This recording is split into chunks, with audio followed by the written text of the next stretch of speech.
But our purpose today is just to have an introductory conversation about that, where we can sort of test the water, see where folks are at.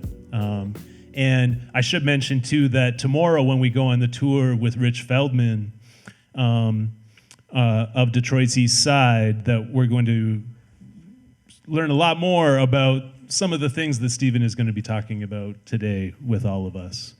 So this is just a beginning rather than a sort of be-all and end-all conversation. So without further ado, I'd like to introduce my friend, my comrade, Steve Ward. I've already mentioned that Steve works at the Boggs Center. He's done so for many years, I believe over 2 decades now. Steve is originally from Los Angeles, moved to Detroit, and struck up a relationship with the Boggs Center and with Grace Lee Boggs in particular, partly because he was doing research at the time on the Black Power movement, the history of the Black Power movement, and how that unfolded in Detroit. And as many of you may know, some may not know, James and Grace Lee Boggs were important contributors to, analysts of, theorists of the Black Power movement in Detroit and around the country, as well as many other things.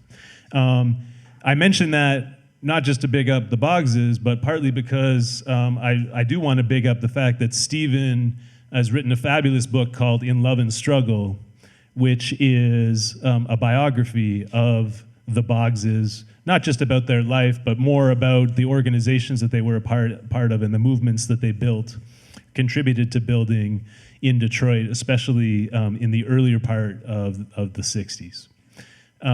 So again, it's In Love and Struggle. Make sure you check it out.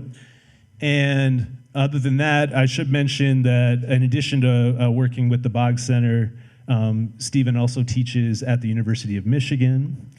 And I could go on and on and on and on, but we're very honored and excited to have you today, Stephen, to lead this conversation. So thank you very much. Please join me in welcoming Stephen Ward.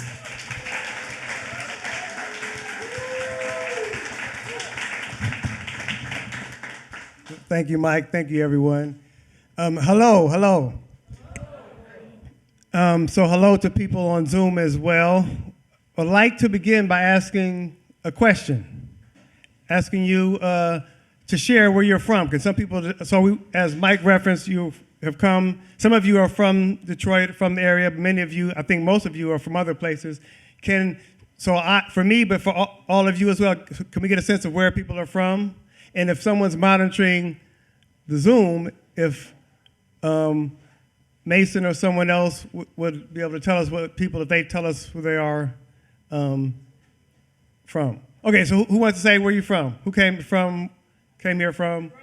The Bronx. NYC. What did you say first? Is that yes, thank you. So we have New York represented multiple ways. Flagstaff, Arizona. Los Angeles. Chi-Town. DC. Ypsi, just that way, right? KY, Lexington. St. Louis. Dayton. Ohio, Richmond, VA. DMV. We'll just give Baltimore its own. Baltimore. Uh-oh. Wow, all over the place. Chattanooga and Minneapolis. Portland, Oregon. It's getting too much to say the states. Portland. Okay, Oregon. Massachusetts.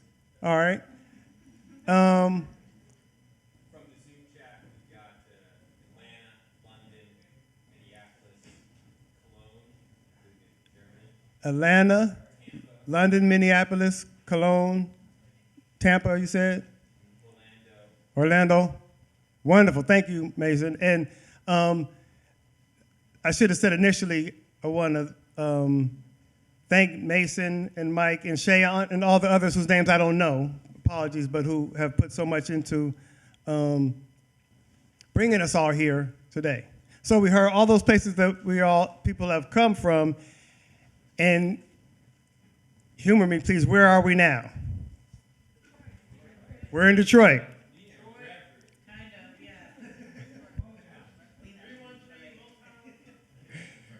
Kind of, yeah, kind of. So Megan said kinda. Can I put that over here? Maybe we return to that, why you said kinda? Because I think that may speak to where I want to begin, which is thinking about narratives or stories about places where we're from, but Detroit in particular. So as Mike said, part of the goal of this opening conversation is not in any comprehensive way, but to get us to start a preliminary way, develop some ways to think about what you will see and experience and think about while you're here in Detroit for the ISC, for this convening. And so you're coming into a place that, of course, has its own deep history. And in that history, one way that history gets consolidated, encapsulated, and not recognized, but still very much in operation, is through narrative stories about the city's past, which then open up particular ways to think about its present and its future. So one narrative that is in operation and has been operating for some time, we might call a rise and fall narrative. It's a story about Detroit's great dramatic rise and its equally dramatic fall.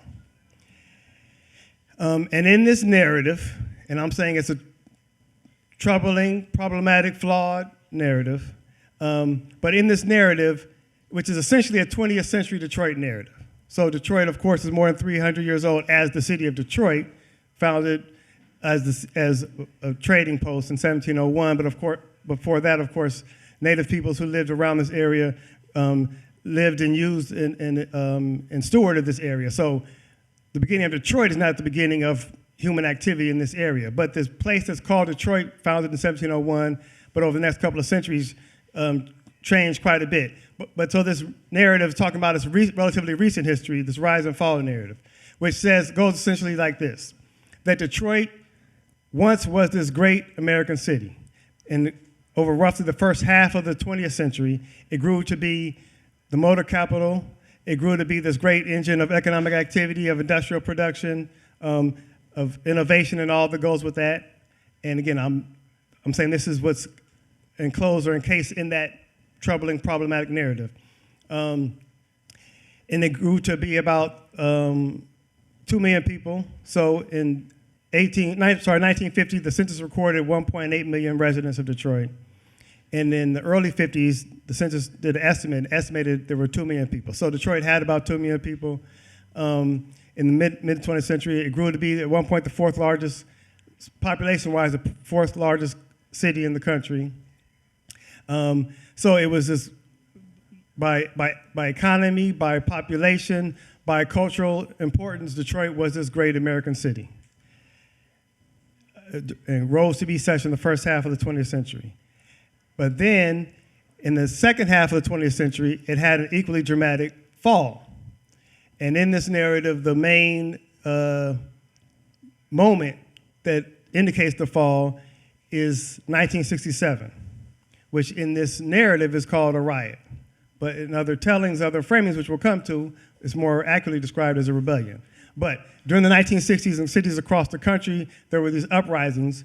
Black communities, generally the pattern was in response to a particular instance of police violence against black citizens, the black citizens in that community spontaneously rose up in uprising. It came to be called the Long Hot Summers, which again, the mainstream news media officials called riots, but we know there was something more beyond just rioting taking place. But so in the rise and fall narrative, Detroit starts to go down, have this fall after the Detroit riot in this narrative of 1967, which then initiates people leaving, and that means white people, but the narrative just says people leaving, so depopulation, businesses leaving, economic decline, and so forth. And then there's some tellings of this narrative. The next step in this fall is the election of Coleman Young as Detroit's first black mayor. He was elected in 1973. And so in the rise and fall narrative, Coleman Young, this corrupt, inept, foul-mouthed person becomes the mayor of Detroit, and he further alienates people, further runs the city into the ground. And so that's when you get to the 80s and 90s, so the last 2 decades of the 20th century, which see Detroit's population decline, its economy decline, the general markers of city, things associated with problems with cities of crime and violence and so forth, all proliferate. So that's the closing of this rise and fall narrative, right? First half of the 20th century, the great rise. Second half, the equally dramatic decline. As a counter to the rise and fall narrative, we might identify a community's narrative, a narrative that talks about the creation, the evolution, sometimes the destruction of, but also the resilience of multiple communities in Detroit as a way to tell the city's history.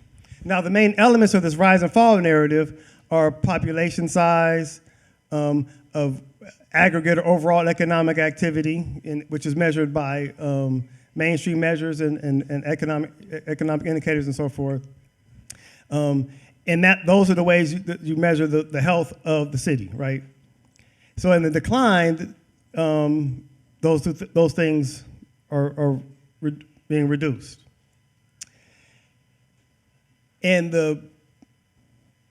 you may see or hear expressions, not named as such, but expressions of this rise and fall narrative during your time here, or in other ways that you've engaged with the city. Particularly, that narrative is a way to explain what you see and experience in the city now, and even more importantly, more perniciously, a way to develop ideas about what should happen for the future of the city. So the rise and fall narrative calls forth notions of redevelopment or rebirth, which very much are tied to and see as the main goals of increasing the population, repopulating the city, and of renewing economic activity, particularly large-scale economic activity, corporate activity. Again, bringing back those things which were part of that rise narrative. So what does the community's narrative do? Well, it rejects that way of describing the city's history as just the population and overall economic activity, capitalist activity, as the way to understand the city and itself. But rather to identify particular communities defined or conceived, understood in various ways. So geographically, particular locations, racial or ethnic communities, also communities of common interest or activity. Black, Latinx communities, you might even think of labor community, LGBTQ communities, particular neighborhoods. And if we understand the city's history through various communities, then we're not thinking about the future as how to bring people back, but rather focusing on the people who are here and what they have been doing, what they are doing, what they might do as a way to construct the city and the city's future. And in fact, many of the places and the people you will see and talk to in the coming days will be expressions of various communities. And you can see and hear and feel in what the work they're doing, the ways in which they grow out of the city's history and are putting forward visions of the city's future, which do not rely on attracting people back to the city. And to be clear, that notion, that goal, which you will hear from the mayor's office and many quarters of the city council and the business community, for those on Zoom, and make sure that the air quotes are fully visible. Their projections for bringing people back to the city is particularly white people and young, upwardly mobile, and so forth. And that's about a range of things. But so what you will see and hear and experience will in fact be offering alternatives to that vision, to those visions of the city's future. So I invite you to be engaging with, looking for, having conversations with yourselves and people you interact with to see how that is being understood and put forward.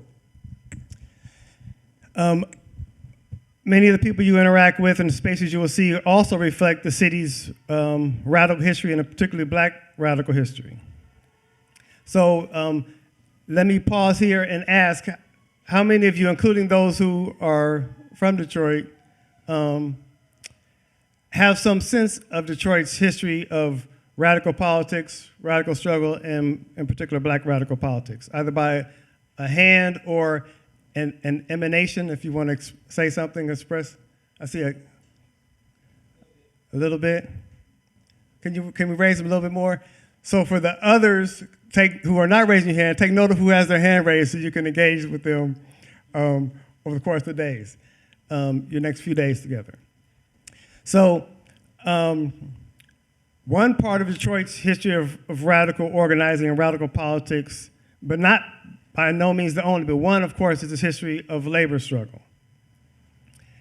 And so the labor struggles, plural, multiple. There have been many expressions of labor struggles in Detroit's history. Some of those are highlighted in the 1930s in the development of the Congress of Industrial Organization, particularly the UAW, and a conception of worker struggle through industrial unionism, which highlighted transformations of society and even communities, not just work conditions and not just economics, in other words, wages. And some of the history of black struggle flows through that experience of the labor movement in the 1930s. Megan referenced the Great Migration. Is that phrase familiar to people, the Great Migration? Okay, so the Great Migration refers to African Americans leaving the South, as she said, and coming to cities in the Northeast, Midwest, and the western part of the country. And so the pattern really was leaving rural areas in the South and often going to larger towns or cities in the South, and then to cities in other parts of the country. And this is national. And there were two waves of the Great Migration. The first one was roughly around World War I, 19 teens and 20s. And then the second wave was during the 1940s, during World War II. And so black people continued to migrate during the years between that and then after the 1940s. So the second, people identify them by different years. But essentially, we're talking about that same time period of Detroit's rise and the rise and fall narrative, right? The first half of the 20th century. And so Detroit had a relatively small black population in the beginning of the 20th century. There had always been a presence of black people in the city in the previous couple of centuries. In the early 20th century, a small number, but then with Henry Ford and the auto industry and World War I, which closed off European immigration, so the need for more labor, more black people came to the city. But precisely as Megan said, the Great Migration was about black people deciding to leave the South and to where they're going. So anytime you have large migration, there are both push factors and pull factors. That's one way that sociologists describe it, which is to say the reasons why people leave. Because again, as Megan pointed out, people don't just willy-nilly up and leave where they're from. Black people were leaving racial terror and violence in the South, as well as limited economic opportunities, school opportunities, and so forth, and opportunities for political engagement. And coming to the North, which includes the Northeast, Midwest, and again, also the western part of the country, for some hopeful increase in all those things, realized to some extent, not realized to a large extent. But so over the course of the 20s, 30s, and especially the 40s, Detroit's population increased. And that led to the racial tensions, or that led to white Detroiters engaging in hostility towards black newcomers, conflicts around housing, around neighborhoods, as well as in shops and in social spaces and so forth. In 1943, there was a race riot in Detroit, like there was in New York and Los Angeles and a few other places. And I'm using that language, race riot, specifically, because it was white and black citizens fighting each other in the streets, initiated particularly by white citizens. Again, this is 1943 in Detroit, in the context of struggles over housing, over where black people could live. So this is 43, and I'm saying by the end of that decade is when Detroit had reached its peak population or a decade from then, of 2 million people. So often, again, with that ringing of that rise and fall narrative, you will hear Detroit was built for 2 million people. Has anyone ever heard that? You have heard that? Detroit was built for 2 million people? Sounds like a pretty obvious statement, right? Except if we consider some of the things you were just referencing and other things that have been said, then we might question that word built for, right? Was it in fact built for 2 million people? And in a capitalist economy, and a racialized capitalist economy, then that further questions that sentiment. So yes, Detroit had about 2 million people, but the availability of housing and the social and political and economic structures which determine where people live and who has access to housing made it such that there were violent struggles over where people could live. And as someone referenced, most, not all, but most black people in the first half of the 20th century and mid-20th century lived on the Lower East Side of Detroit, area called Black Bottom, which was previous to black, which became all black, or majority black by the late 30s, by 1940s. Previous to that had been multi-ethnic and multiracial neighborhood, particularly largely Eastern European Jewish population in the early 20th century. But black people were largely relegated to living in that area, Lower East Side of Detroit, the neighborhood known as Black Bottom, and a related neighborhood just north of it, arts and entertainment district called Paradise Valley. Both of which were destroyed through the twin public policies, mid-20th century public policies of urban renewal and highway construction.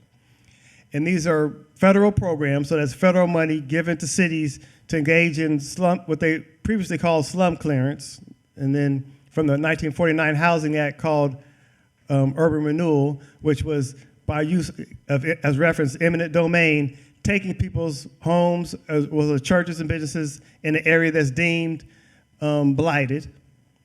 And so using federal money and the governmental powers of eminent domain, kicking people from their homes, churches, and so forth, and we're forcing them to relocate, and then uprooting that area. So that's federal policy, federal program happened throughout the country, and in Detroit, that there were a few different urban renewal programs. The one that destroyed Black Bottom was the first, the Lafayette Project.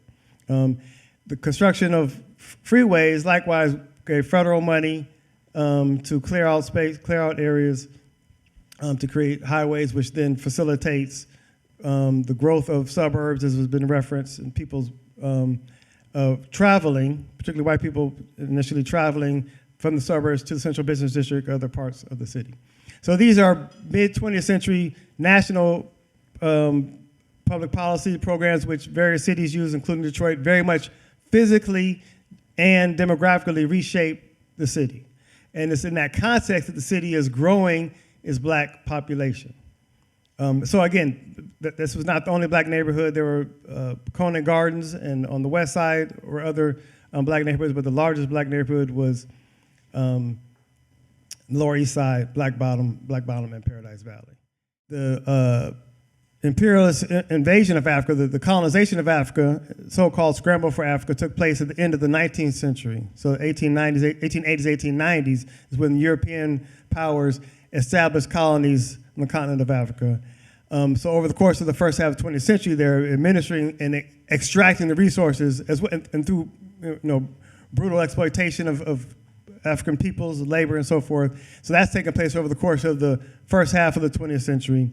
So the period we're talking about now, the 1940s and 50s, yes, still has matured. That process of colonial exploitation has been taking place. And also we have the emergence of African nationalist movements, which would beget African independence in the next couple of decades. So at the same time as African nationalist movements, independence movements are developing in the 1940s and 50s, a new stage of black struggle in the US, which we have come to call somewhat reductively the civil rights movement, is also taking place. So I recognize what I was previously speaking to was about what the state is doing and what's happening to black people, but I was coming to what black people themselves are doing. So yes, what you're raising, Wayne, is pointing us to recognize the international dimensions, and particularly the relationship between what's happening with Africa, the exploitation of Africa, in response to African exploitation and colonization, is very much parallel to the struggles, exploitation and the struggles against it of black people in the US in general, and Detroit in particular. putting ourselves back in the mid 20th century, one thing I want to emphasize is that Detroit then was not a majority black city. No city was. So, if I can guess, well, maybe this is a little guess your ages, but I'm not sure if I should try to do that. So, throughout the present century and the last decade, couple of decades of the last century, so I'm being cute, the last 40 or 50 years, there has been an association between cities and black people. In other words, we think of black people, cities are a place of black and often black and brown residents, right? But so just thinking historically, we want to remind ourselves that has not always been the case.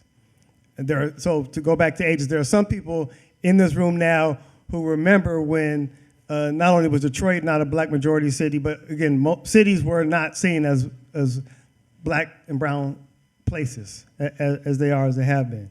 And but that association has been very strong now and recently, and that happens through very a swirl of historical reasons and political struggles.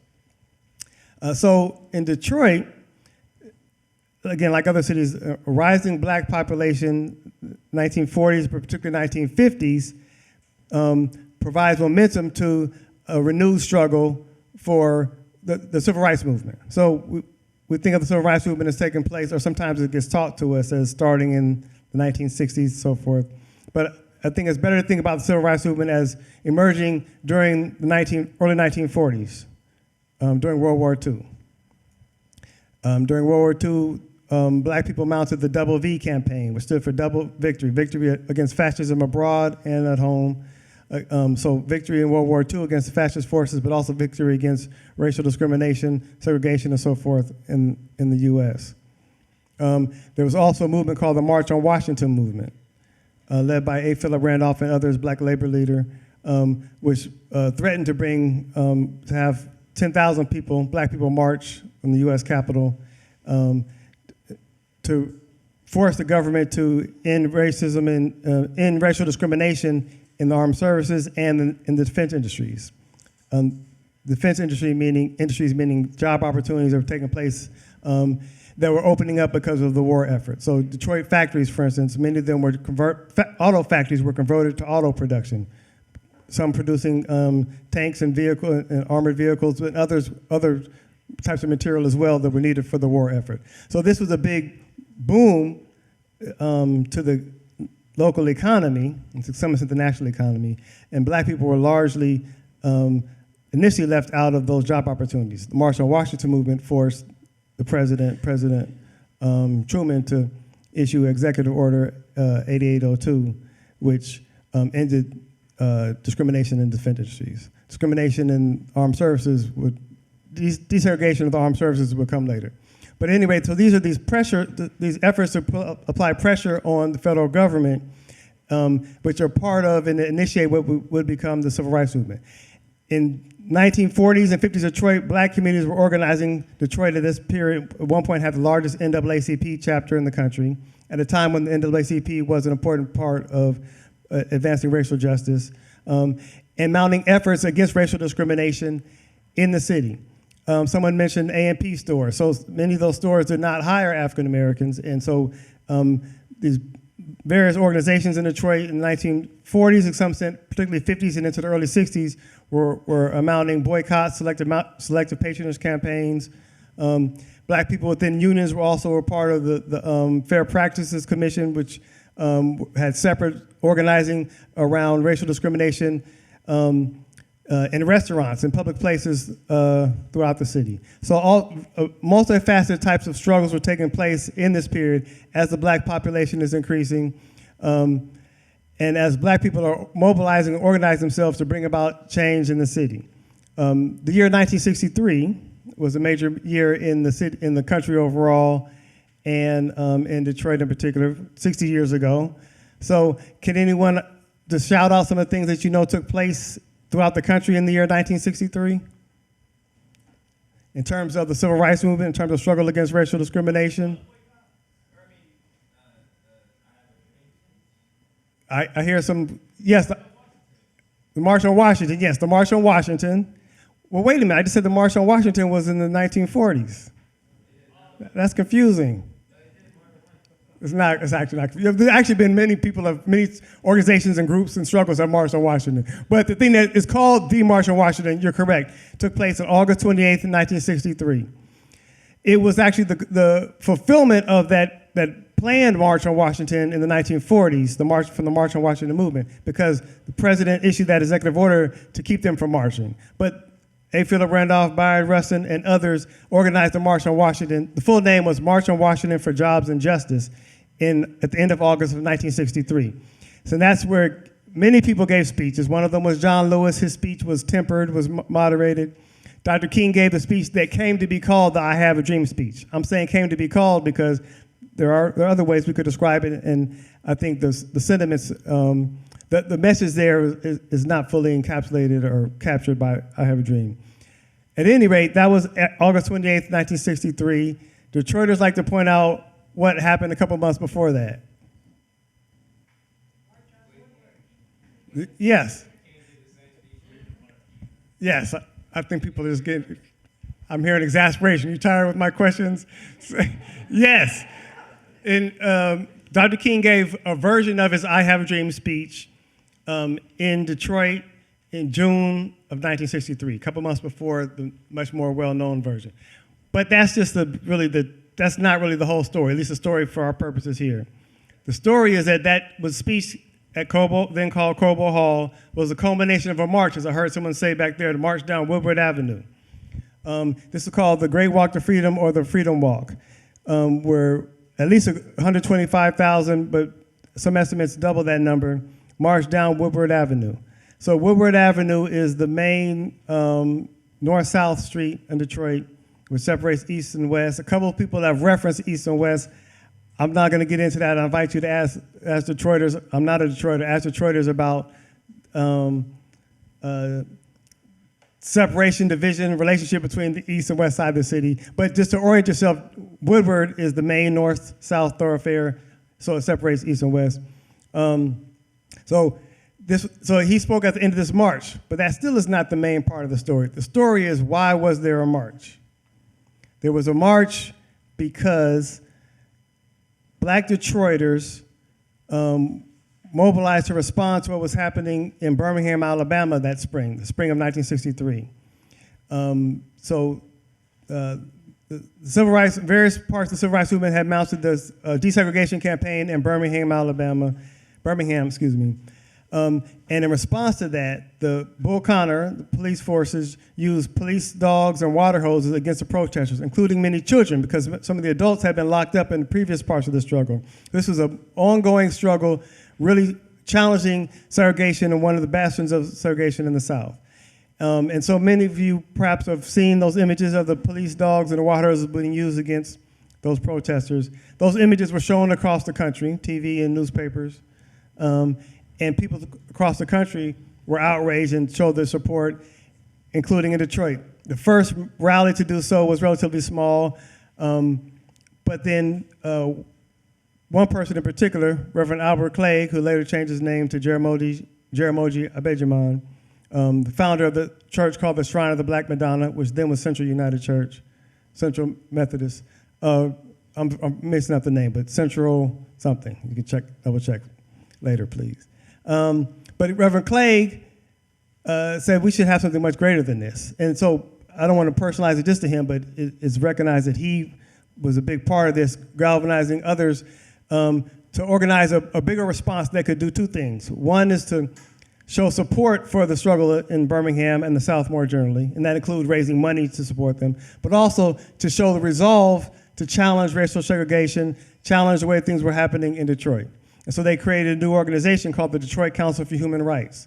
Clegg and Reverend C.L. Franklin, well-known preacher and father of Aretha Franklin, were the main people who organized that group. And they decided to hold a massive march that would do those two things, raise money and otherwise support the Southern struggle, and further activate and extend the struggle taking place. Again, the civil rights struggles that are already referenced, they're taking place in Detroit. And they over the next 6 weeks, they organized through churches and various spaces around the city to have this massive march, brought in King, and he gave that speech. So this is, and so that's in that moment reflects the local struggles in Detroit, and that black communities have already been organized, further organized themselves, contributing to the movement and extending it. So this group, the DCRH, the Detroit Council for Human Rights, had this wildly successful march, raised money for the struggle, contributing to the struggle, for the Southern struggle, contributing here, and decided to carry on that momentum and try to create a new organization here in Detroit that would be a northern version of King's organization in the South, the Southern Christian Leadership Conference. Now I say King's organization because he was the leader of it. But of course, there are many people involved in creating, in fact, he wasn't the one who came up with the idea for creating the Southern Christian Leadership Conference. At any rate, so they decided to have another major event in Detroit. It would be a gathering of black activists from other cities come to Detroit that fall to inaugurate this new group, the Northern Christian Leadership Conference. Over the next few months, as they were organizing that, political differences emerged. Reverend Clegg and others in particular had a more militant approach to the civil rights struggle.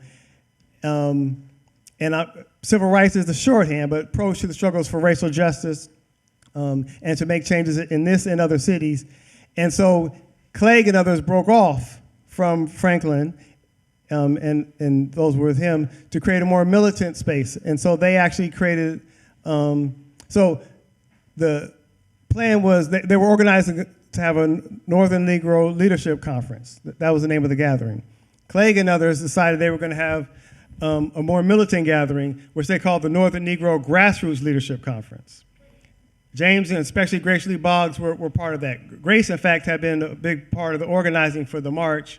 And so Reverend Franklin, the Boggses, and a group called GOAL, which is an acronym, Group on Advanced Leadership, led by Richard and Milton Henry, among others, organized the Northern Negro Grassroots Leadership Conference.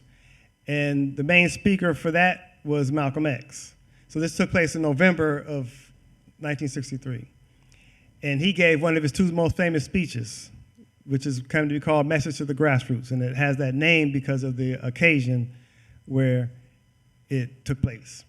So one thing I'm emphasizing in both of these, Malcolm's speech and King's speech, is of course the significance of what they said in those speeches, but I'm emphasizing the context in which they gave it and the local organizing which created the space for them to do that. And that is the ongoing movement building, the ongoing political momentum, again with evolving and sometimes conflicting ideas about how to engage in struggle, which is part of the black struggle in general, but particularly part of the history of Detroit and Detroit's black radical organizing that you now will be seeing expressions of, contemporary expressions of. So that group, at that conference, the Northern Negro Grassroots Leadership Conference, they had people from other parts of the country come. Malcolm X spoke, Clegg spoke, and others. But many of the things they talked about would be ideas that would come to be under the umbrella of Black Power, the Black Power movement in the second half of the 1960s. Detroit was a major space for Black Power organizing. So a range of organizations, some of which you will be familiar with, the League of Revolutionary Black Workers, which Charles Simmons was a part of, which grew out of a group called DRUM, the Dodge Revolutionary Movement, which also had antecedents in a group called Uhuru from the early 1960s. Is one expression. The Republic of New Africa, founded by Richard and Milton Henry and others, is another expression. The James and Gracie Boggs and the various organizing they were a part of in the late 60s and early 70s, yet another expression. And there are many others. So some of the people you're going to interact with are either come from that period or have been very much inspired, influenced by that period. So nationally, the Black Power movement, and in particularly in Detroit, again, the late 60s and early 70s, a range of political organizing in which moving beyond civil rights, which is a struggle for to force changes in the law and or to opening up opportunities towards ways of thinking about more fundamentally transforming the country. Now, in this period, electoral politics continued. to be one space of people's struggles. And I'm not saying that's particularly a radical struggle, but that's part of what's taking place in this period. And it was in this period that Coleman Young was elected mayor. Remember we referenced Coleman Young earlier? Remember what I said about him? Well, I didn't say it. The people who articulate the rise and fall narrative say it. Call him inept, corrupt, and foul-mouthed. What's that? Okay, so you heard two things. One person said he's my hero, another said I don't like the guy. So what I'm saying here is I'm not trying to get you to have a full picture of Coleman Young, but I'm inviting you to find out about him. But the point I want to emphasize here is this, that while he came to be seen by those who were against him, particularly white Detroiters and white suburbanites, and he served in 20 years. So what I'm condensing how he was seen at that moment and over the next 2 decades, that corrupt and inept and foul-mouthed, and he was comfortable with cussing. He used colorful language. But that framing is more than just about him. It's about things that many of you said about the relationship between Detroit and the suburbs and the racialized geography of white people moving out of the city. So pause, go back to 1940s and 50s. White people were already leaving the city then. So yes, 67, white people left the city after the riot as they saw of 67, but that's not what started so-called white flight. White people were already leaving. Deindustrialization was already taking place. The undoing of Detroit's industrial economy, which is a major part of the reshaping of the city economically, demographically, and socially, it's taking, deindustrialization is a sanitized word. Well, I mean, it's appropriate, but it obscures what we know to be corporations making decisions based on profit that harm people in the earth. And so what they were doing was through automation, through relocation of their production process and other things, were undercutting the industrial economy upon which Detroit's economy had been based. But so deindustrialization and white flight, so-called white flight, white people leaving the city, are taking place in the 40s and 50s and the first half of the 60s. The rebellion accelerates those but does not initiate those. But with that acceleration and the acceleration of black radical politics on the organizations I mentioned and many others in Detroit, you have a push for black political representation. And Coleman Young, which is a national picture, LA and Atlanta also elected black mayors in 73. But Detroit's particular expression, and Coleman Young, who had been a hero to black people in the 1950s because he was called before HUAC. And in those hearings, one of the senators pronounced Negro in the way the Southerners often did that sounds close to the N-word, and Coleman Young corrected him. And this was broadcast on the radio. So in the 50s, he's challenging white power and defending black people. So based on that, and he was a black labor organizer and so forth, Coleman Young was. So he was well respected in the black community, became a politician in the first half of the 60s. And so he was elected in 73. So one person said he's my hero, another person said I don't like him. He also came to represent over the course of his 20 years particular corporate interests or a corporate model of revitalizing Detroit. And I'll just mention a couple of things for you to investigate if you're interested in. Don't have time to talk about them here. One is Pole Town, the creation of the Pole Town plant. The other is casino gambling. So forgive me for just saying those and not saying anything about them, but please inquire, investigate. So when Coleman Young was elected in 1973, and again, that was not the first wave of black mayors. Gary, Indiana, and Cleveland, Indiana elected black mayors in 1967. This was a wave of broader changes in the country. But when he was elected, Detroit still did not have a black majority yet. The population of whites and blacks, and there were other people, of course, in the city, but white and black were roughly even or still a little bit majority white the time he was elected. But shortly after that, Detroit became a black majority city. So second half of the 70s, Detroit becomes a black majority city, to finally answer the question I asked an hour ago. And there's been a black majority, and that the proportion has been increasing ever since, although I think just right now, in the recent years, the demographics may be shifting some. But so I'm not saying that overall, I'm not emphasizing overall population of the city, but I'm saying that Detroit as a black city, what that means and how that shapes people's understanding of the city has been the case from the second half of the 70s up until today. So all the spaces that you will interact with will be majority, I think most of them will be majority black spaces.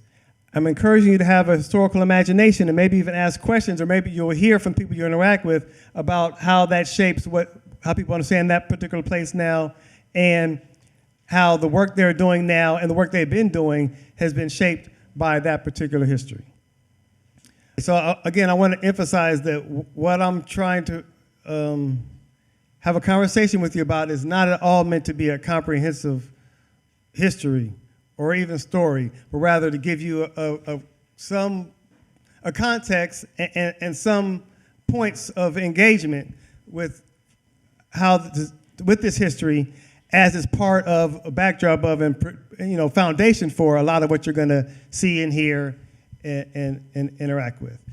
For instance, I haven't said much about the 80s or 90s, much less the last couple of decades, right? But what you will see and hear will tell you much about that recent history.